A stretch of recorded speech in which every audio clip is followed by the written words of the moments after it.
Olá, está começando o programa Justiça e Trabalho com as principais notícias e decisões da semana da Justiça do Trabalho Potiguar. Eu sou Heloísa Guimarães, apresentadora do programa, sou branca, tenho estatura mediana, olhos e cabelos castanhos e estou usando um vestido na cor vinho.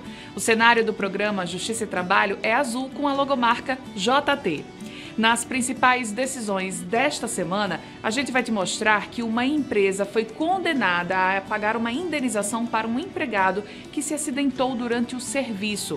Você também vai ver que a Semana Nacional da Execução Trabalhista já tem data marcada e ela vai priorizar os processos negociados durante a Semana Nacional de Conciliação, que aconteceu no mês de maio. Tribunal Regional do Trabalho do Rio Grande do Norte cedia curso ministrado pela ministra do Tribunal Superior do Trabalho, Kátia Magalhães Arruda. Nós vamos mostrar também como o TRT-RN registrou uma economia de mais de R$200 mil em energia elétrica graças ao uso da energia renovável. E na entrevista da semana, vamos conversar com um dos integrantes do Grupo Permanente de Gestão de Metas do TRT-RN, Augusto Fontes. Nós vamos falar sobre esse grupo criado em março deste ano e as primeiras ações desenvolvidas no controle e análise das metas judiciárias. Então não sai daí que o programa Justiça e Trabalho dessa semana já está no ar.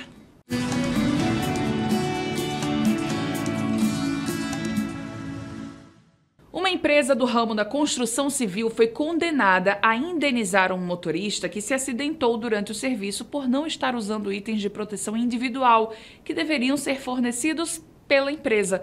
A decisão da segunda turma do TRT-RN alterou o julgamento anterior da 5ª Vara do Trabalho de Natal e ainda é passível de recurso de acordo com a legislação vigente. A segunda turma do TRT-RN condenou uma empresa que atua no ramo da construção civil a pagar uma indenização por danos morais no valor de R$ 6.855 a um motorista vítima de acidente de trabalho que não recebeu equipamento de proteção. Na função de motorista bombista, o ex-empregado conduzia caminhões que fazem um bombeamento de concreto nas obras. De acordo com ele, ao descer a escada do caminhão, escorregou e a perna esquerda ficou presa entre as ferragens do veículo. O acidente afetou o joelho do trabalhador, deixando-o com diversas patologias, além de afastamentos médicos, sendo submetido ainda a uma cirurgia reparadora. Em defesa própria, a empresa alegou que o ex-empregado não é portador de qualquer doença ocupacional e nem de doença incapacitante decorrente de trabalho a serviço dela. No entanto, de acordo com o desembargador Eduardo Serrano da Rocha, relator do processo no TRT-RN, uma ordem de serviço da própria empresa indica que o motorista estava exposto ao risco de acidentes devido ao trabalho em altura. Por causa disso, a mesma ordem de serviço orienta a utilização de equipamentos de proteção individual, os chamados EPIs, entre eles o cinto de segurança tipo paraquedista e o talabarte. Ainda de acordo com os documentos no processo, a empresa não entregou ao empregado o cinto de segurança, nem tampouco o talabarte. O talabarte constitui o elemento de ligação entre o cinto de segurança com o ponto de ancoragem em que o trabalhador deve permanecer conectado para realizar as tarefas. Assim, o relator concluiu que, abre aspas, não tendo o empregador entregue ao empregado os equipamentos de proteção individual necessários ao desempenho da função, entendo comprovada a conduta culposa patronal e o nexo de causalidade com o infortúnio. Fecha aspas. A decisão da segunda turma do TRT-RN alterou julgamento original da 5ª Vara do Trabalho de Natal, que não reconheceu o direito à indenização por danos morais. As decisões da Justiça do Trabalho são passíveis de recursos, de acordo com a legislação vigente. O TRT-RN começa a colher os frutos do investimento realizado nos últimos anos em usinas fotovoltaicas. De janeiro a junho deste ano foram economizados mais de R$242 mil em gastos com energia elétrica em comparação com o mesmo período de 2021. Ao longo do primeiro semestre de 2021, 7 usinas fotovoltaicas foram instaladas em unidades do TRT-RN na capital e interior do estado. Como resultado, De janeiro a junho de 2022, o TRT teve uma economia de mais de R$ 242 mil em gastos com energia elétrica, em comparação com o mesmo período de 2021.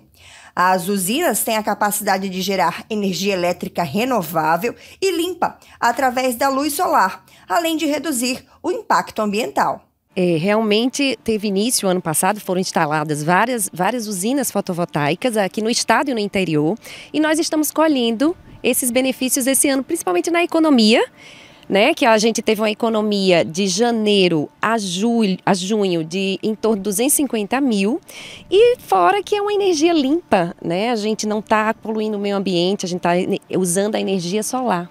As unidades do Judiciário Trabalhista em Natal, Açu, Caicó, Ceará-Mirim, Currais Novos e Macau já contam com usinas fotovoltaicas. Ainda este ano, novas usinas devem ser instaladas, ampliando a capacidade de geração de energia do tribunal. O objetivo do projeto é gerar 80% da energia total consumida pela instituição.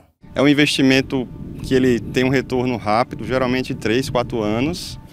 E desde 2015 que o tribunal formou uma comissão para avaliar, então já havia o interesse em fazer essa instalação, e desde então eles trouxeram um benefício que durará aí por décadas, né? Aí existem mais algumas etapas, porque o projeto original era produzir 80% de tudo que se consumiu em 2019, com a mudança, o cenário de teletrabalho. Então, isso vai ter que ser reavaliado, provavelmente a gente vai precisar gerar menos.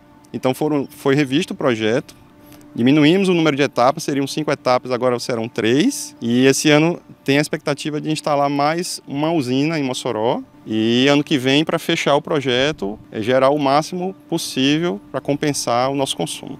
Apesar da economia com a instalação das usinas fotovoltaicas, o setor de responsabilidade socioambiental e acessibilidade do TRT 21 segue reforçando a necessidade de manutenção de atitudes sustentáveis, dentro e fora do tribunal. O trabalho está alinhado com a política de sustentabilidade do Poder Judiciário, estabelecido pelo CNJ.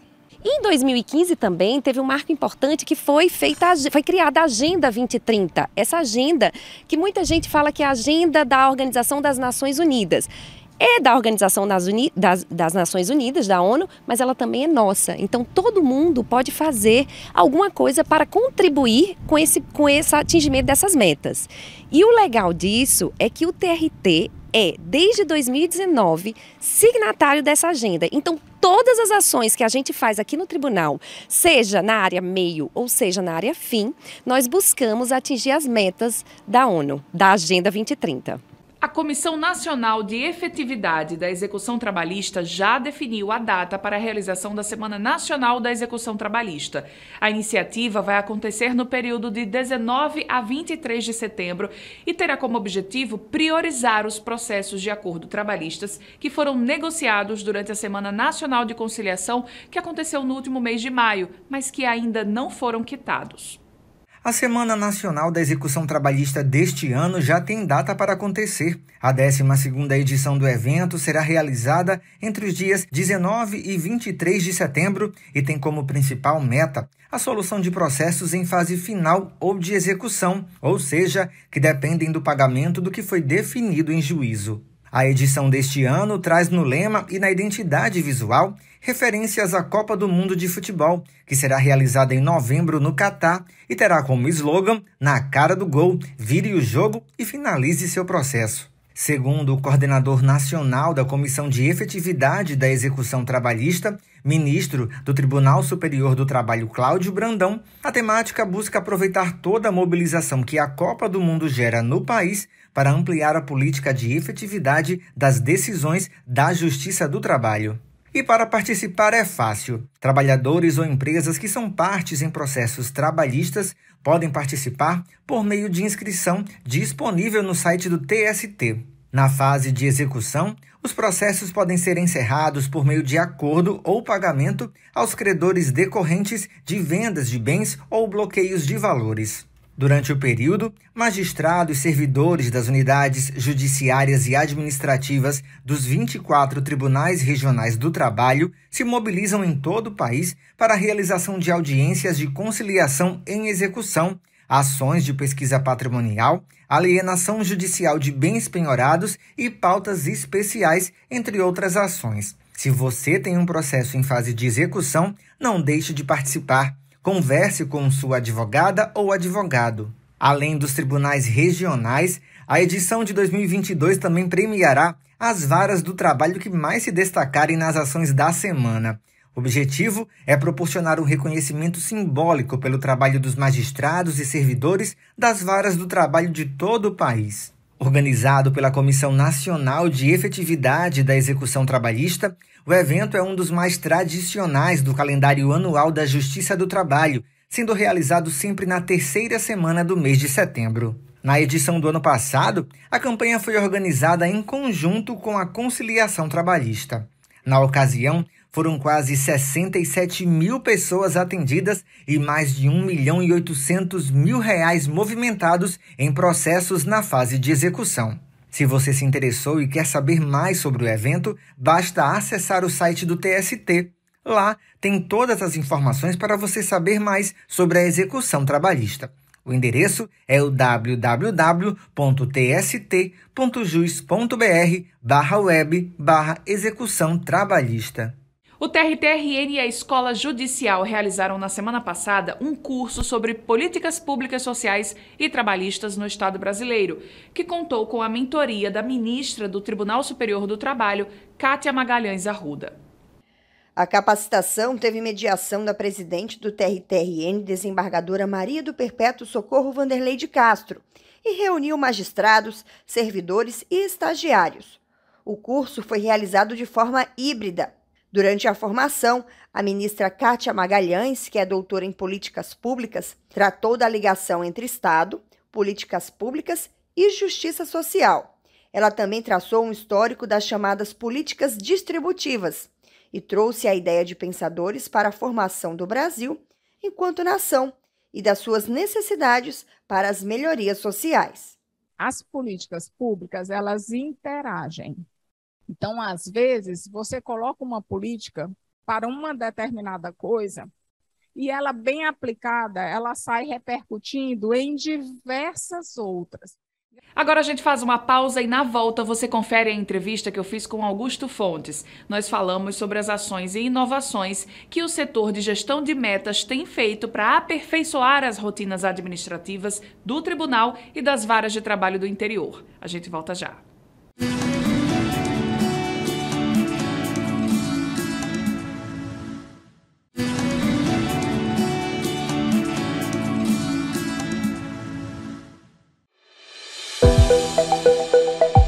LGPD, isso diz respeito a você. Quando for imprimir alguns documentos, certifique-se que realmente precisa imprimi-los. Se sim, tome alguns cuidados. Risque os dados pessoais que estão nas folhas que você imprimiu. E não use as folhas impressas com dados sensíveis como rascunho. Alguém pode pegar e usar indevidamente os dados que estão nelas. Trabalhe com toda a segurança. Nós estamos aqui para ajudar você a se proteger. Lei Geral de Proteção de Dados. Fique atento. Isso diz respeito a você. Você sabia que desde meados de março deste ano, o TRT do Rio Grande do Norte possui um grupo permanente de gestão de metas? Pois é, 4 pessoas fazem parte desse grupo e hoje a entrevista do programa Justiça e Trabalho é com uma delas, que é Augusto Fontes, que também é coordenador, chefe do Escritório de Gestão de Processos Organizacionais. Seja bem-vindo aqui ao nosso programa mais uma vez, Augusto. Obrigado, é um prazer estar aqui com você.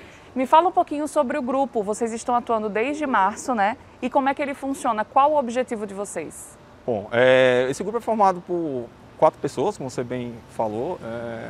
A desembargadora gestora de metas do TRT 21, doutora Josiane Dantas, o juiz auxiliar da presidência, doutor Cássio Manuel, eu, que sou chefe do setor de gestão de processos organizacionais, e Caio, que é o chefe do setor de gestão de projetos.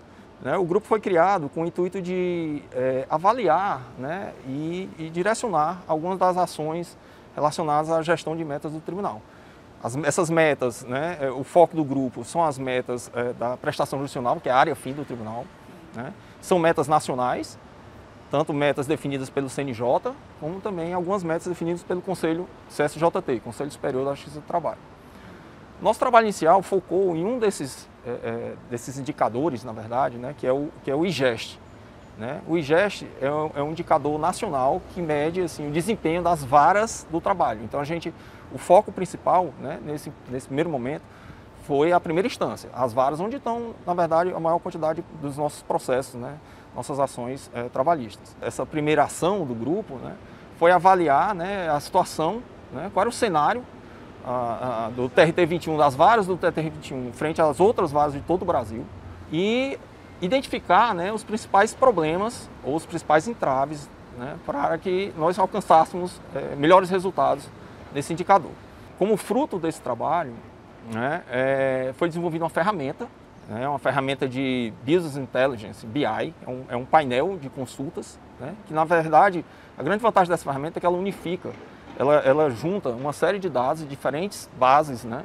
Então nós combinamos dados do próprio sistema PJE com dados da base estatística do tribunal, do E-Gestão, e compomos uma ferramenta que facilita, né, e traz de forma objetiva e rápida para os servidores, diretores de varas, para os próprios magistrados, né? A partir daí eles conseguem identificar, por exemplo, quais processos, né, exatamente eles têm que atuar para melhorar aspectos específicos desses indicadores, né, dessas variáveis que são medidas. Então, por exemplo, ele pode olhar, identificar os processos que estão há mais tempo, né, parados, ou que eles estão, a quantidade de processos que estão pendentes de baixa ou pendentes de solução, isso de forma prática e rápida. Eu acredito que você, com a sua experiência também, né, em processos organizacionais, também tem agregado bastante ao grupo, né? Verdade, essa ferramenta foi muito interessante porque ela foi uma construção colaborativa, né? O grupo não foi desenvolvido só pelo grupo, até porque eu e Caio, que somos da área mais de gestão e não da área fim do tribunal, né? Mas nós tivemos a colaboração muito importante de outras unidades, como o próprio setor de estatística, da Coordenadoria de Planejamento e Gestão Estratégica, a CETIC, né, também nos ajudou bastante, e a divisão de precatórios. Então a gente combinou, né, diretores de varas também nos ajudaram, né, então nós estávamos desenvolvendo essa ferramenta, todos esses atores colaboraram, cada um com sua experiência. E aí um pouquinho da minha experiência como gestor do escritório de processos organizacionais foi conseguir combinar um pouco, né, isso trazer um pouco de cada um, né, e de forma que a gente conseguisse realmente fazer uma ferramenta que atendesse esses anseios de quem está lá na ponta, né, mesmo não estando nós mesmos lá atuando diretamente. O programa Justiça e Trabalho dessa semana fica por aqui, mas você pode continuar acompanhando as ações do TRT-RN lá no nosso site oficial, nas redes sociais e pelo canal no YouTube. Até a próxima semana.